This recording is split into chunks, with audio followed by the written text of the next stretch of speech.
dumbbell flat bench press, okay?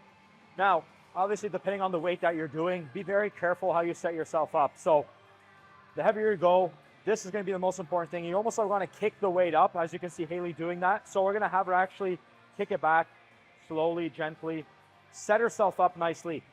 Now, the most important thing here is the setup. The way that I usually like setting this up and cueing this is essentially starting in the bottom position. So we're gonna have her come down, and I like to guide her hands. This essentially would be our starting position here. So we're gonna have her hold this for a second. You see this 90-degree angle with the arm? This is what we want. We don't want her forearms to be caving in, or God forbid, coming out here, okay? This right here will line things up and make that tension very consistent with the pecs, okay? Now, ideally here, the goal is maximum stretch. So ideally trying to get those dumbbells as low as we can, whatever's comfortable for you, okay? Sometimes you can't get this low, that's okay. Starting position here, shoulder blades retracted. Make sure that those shoulder blades aren't elevated. Core nice and tight, hips placed on the actual pad, making sure those hips are not elevating off. And what she's gonna do is press up, and she's gonna bring those dumbbells together.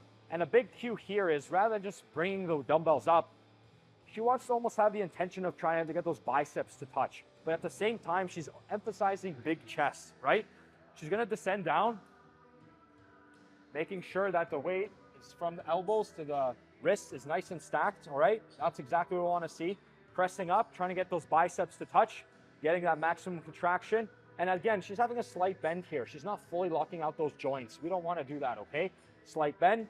She's gonna demonstrate one more repetition here, nice and slow. Pausing in that lengthened range and pressing up all the way. Perfect. That is going to be your dumbbell flat bench press.